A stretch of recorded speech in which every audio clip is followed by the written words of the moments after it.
Speaking with us first, we have Orpooch East MP, Dr. Roodal Moonilal. A pleasant good evening to you, Doc. Hi, good evening, Mikey. Good evening to all in your studio, your listeners throughout Trinidad and Tobago, the Caribbean, and the wider world. Thank you so much for your kind invitation. Thank you. You also the shadow Minister of National Security. Yes, we also shadow national security, myself along with colleagues Rodney Charles and Saddam Hussein. We assist the party with that type of work as well. You're correct. Wonderful. Well, President Christine Kangaloo, in her maiden speech to both the houses during the ceremonial opening of the fourth session of the 12th Parliament on Monday, made it quite clear, she said, for parliamentarians to work together on legislation and other measures designed to combat crime. Of course, that's been met with a lot of skepticism. You have many of the political analysts weighing in, saying that the one area she went, which perhaps appears somewhat unrealistic, is to make this call for compromise and collaboration. What say you on this? Well, Mikey, I just want to reiterate and remind persons, as a matter of public record, that the United National Congress did not support the nomination of President Christine Kangaloo. With great respect and humility, we did not support. In fact, we had an alternative candidate, as you will remember. So that we had our serious misgivings. And yesterday, regrettably, at the opening of the Parliament on Monday, it was a situation where we really could not accept the position of the President. We believed that it was just an apology for the PNM.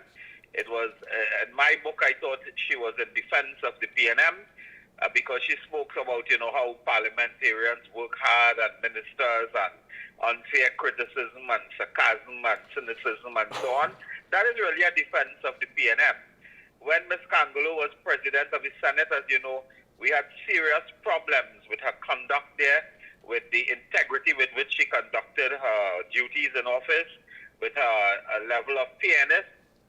Wade Mark and others there had to raise several motions concerning her conduct. We believe that her conduct was unfair and biased towards the government. So that's a matter of public record. So that the point I'm making is when she spoke at the opening of the Parliament, all her statements, all her call, all the ideas she shared really sounded, shallow, because of her own personal record. Yeah, but what do you say to citizens who, just want to get this thing addressed? I mean, as it is currently, there's 414 murders recorded for this year already. What I say to citizens is, look, I mean, this may be unpalatable and indigestible, but you cannot deal with crime and murder with the PNM in office. The PNM has to get out of office. They have to be removed from office. And then and only then can you attempt to deal with crime and deal with murder and deal with the lawlessness in the society. I can tell you, Mikey, that as of today, I have received information from members of the Trinidad and Tobago Police Service that the government is not strengthening the police, but dismantling critical elements and critical units in the TTPS, all because the former Commissioner Gary Griffith put things together. He was instrumental in organizing certain units to deal with crime, certain cooperation between the police and the defense force and so on. And they're dismantling that only because Gary Griffith did it. So you cannot deal with crime. You cannot deal with crime if the attitude is to get rid of everything that the UNC or Gary Griffith did. Yeah, but again, there was a campaign, and the PNM, of course, did campaign on the issue of crime. Speaking as much as to say that sending Fitzgerald Hines to Fairfax County in Virginia. And I'll always bring that up because I think it's totally unfair that someone would sell to the country. We know the situation with crime. We understand the seriousness of it. We send someone to an area in the United States with a similar population, similar statistics and crime situation. But yet still after that, we heard absolutely nothing about implementing any of this anti-crime plan. How did we get here? Well, let me say, from the outset, the less said about Fitzgerald Hines is the better. Really, the government is clueless, is hapless, is rudderless. with Hines as the head of the Ministry of National Security. I don't have to remind you that there are 4 fire stations today that we know of. It could be more, but we know of 4. And these 4 fire stations are without a fire truck.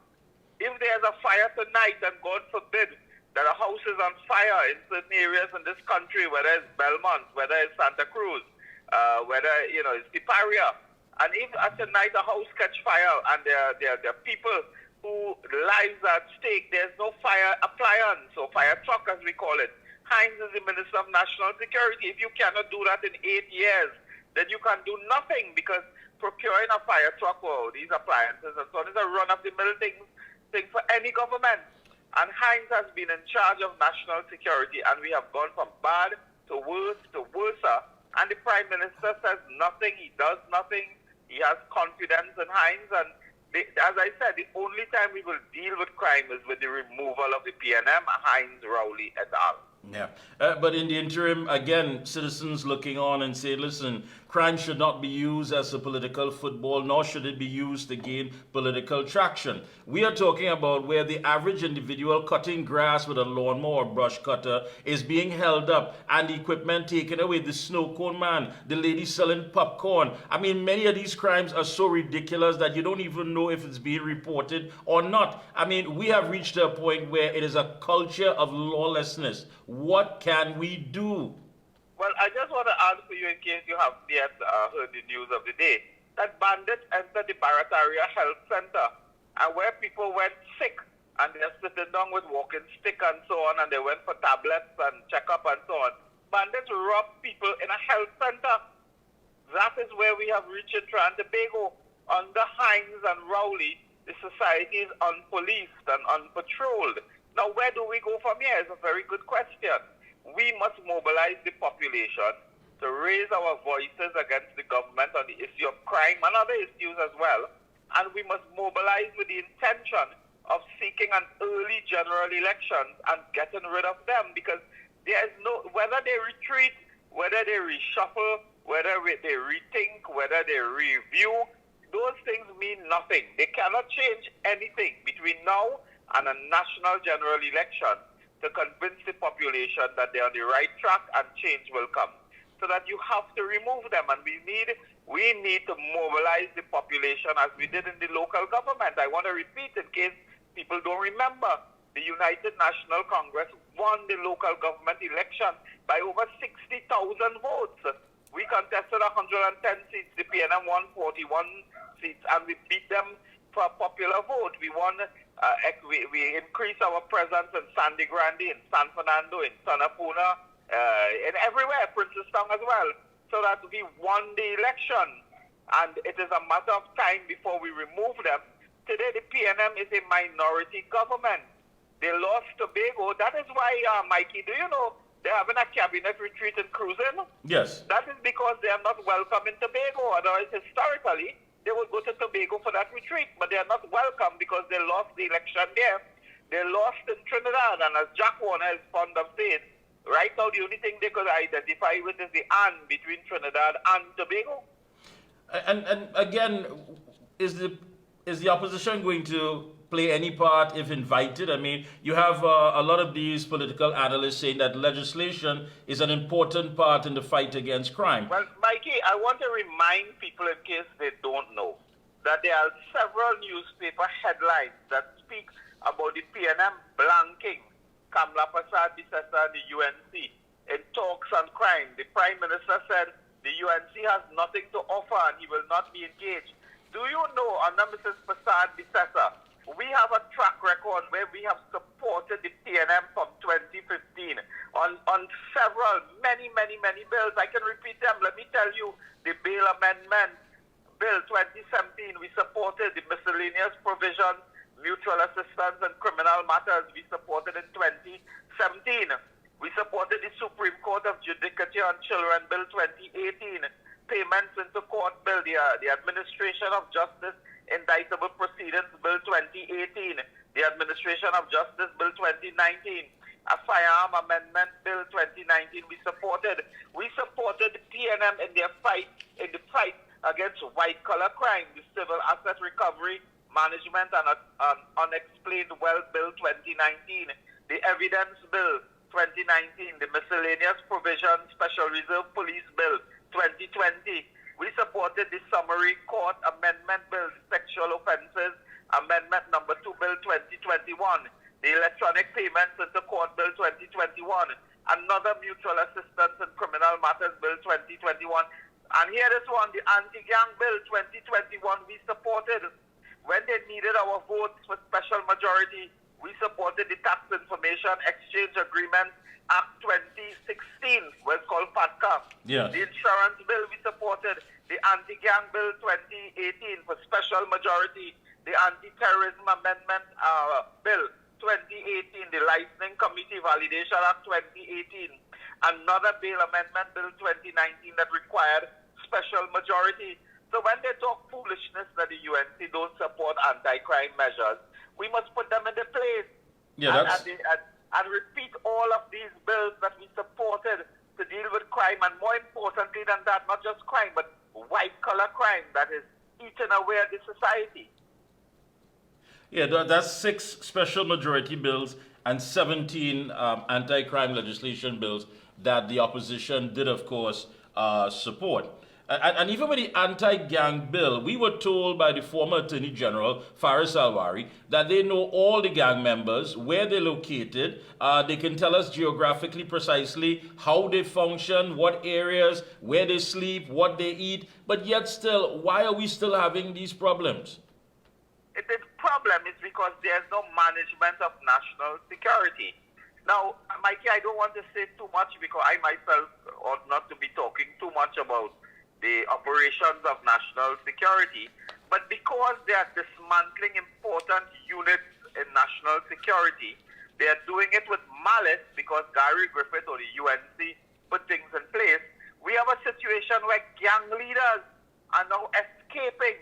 Gang leaders are escaping prosecution, escaping arrest, because under Hines, the Ministry of National Security has dismantled critical units established by either the People's Partnership or Gary Griffith.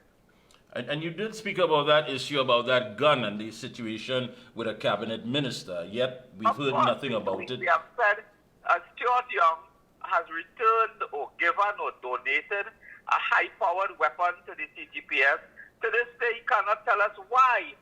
Why do you return a weapon like that to the TGPS, which you purchased just 2 years ago for $40,000 TT dollars? Why is he doing that? And that is a serious matter that we will continue to raise in the public domain, and we will continue to raise in public interest. And I want to tell you today, Mikey, I have taken a decision. We will file questions in the parliament to find out how much money they wasted on that cruising line that they're having from Monday to today. That is a line. They call people together for a line. That is not a retreat. Imbert is delivering a speech which he does deliver in parliament every week. That is a waste of time and a waste of money. You ever hear a retreat 10 minutes away from the house you're living in? They all of them living in Port of Spain. They retreat and cruising, which is 10 minutes away. Why? Then you see a picture, they meet Kieran Pollard and Ram Narayan and so on to discuss cricket. Just now, Rowley will meet the newly crowned Miss Trinidad and Tobago as well to discuss beauty and pageantry. But this is a sham. It is a waste of time. Nothing will happen. You remember the crime talks in the Hyatt? Yes. They spent $3.5 million and nothing happened. Today they are spending hundreds of thousands of dollars and they will have nothing to show for it in terms of dealing with crime, dealing with water, dealing with infrastructure, dealing with the education system, the health system. And that is what we must stand up and add our voice and protest and mobilize the population. Yeah, and Dr. Moonilal, that's the issue. Last night we spoke to Mariano Brown. He weighed in on the issue. As you know, budget day is around the corner. And tonight the UNC is having their budget consultation in the Port of Spain and environs in those areas. No. And looking forward, I mean, to what's taking place now, many have said that the middle class has been wiped out. As far as savings depleted, people, so many people on the breadline, it makes you wonder just what are we looking as far as the economy. I mean, I think we've gone past stagnation, but where are we going to go? I mean, who's going to come in here when you have such a crime situation taking place? And in fact, compounded... Mikey, could I Go remind you and your ahead. listeners that international companies have won bids to drill for oil in this country and then return the bid? This is the only country where people just win a bid and return it.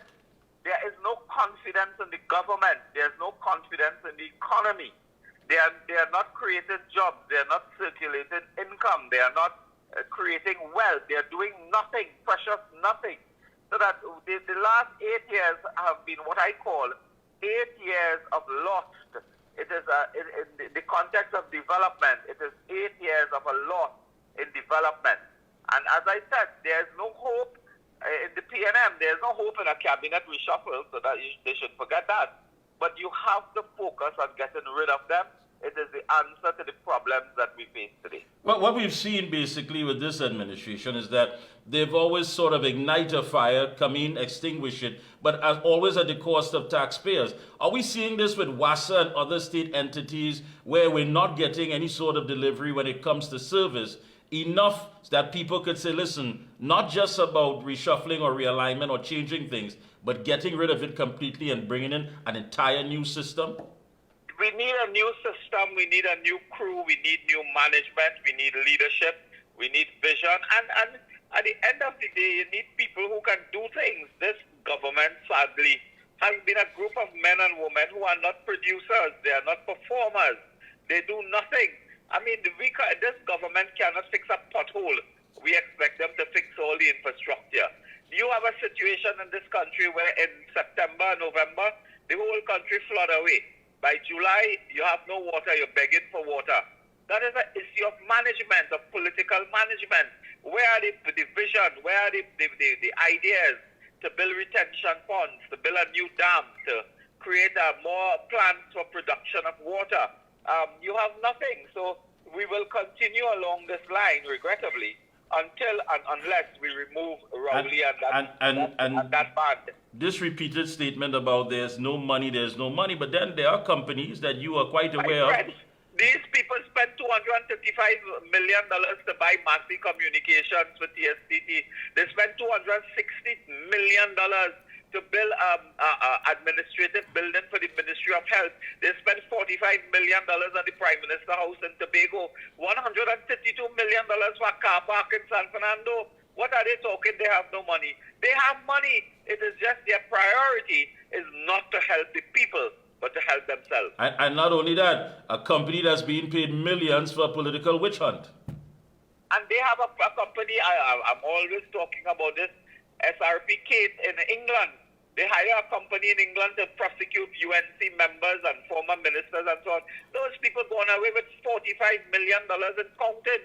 The government today, Keith Rowley, is ashamed. He is simply ashamed that he spent $45 million chasing down UNC ministers and former officials of the UNC and has nothing to show from it. He is ashamed, and I want to tell you on your program tonight that the day we enter office, we will investigate, unravel, reveal, and call them to account. A last question, if nothing is done, how do you see another 5 years of what's currently taking place? My friend, that is out of the question. It is off the table. It is not in the cards. I can assure the people of Trinidad and Tobago through your medium that whenever the general election is called, we will remove the People's National Movement one way or another within our constitution and laws. Thank you so much, Dr. Moonilal, for your Thank time. you very much. It's been a pleasure as always. Keep up the good your work. production team. Thank you.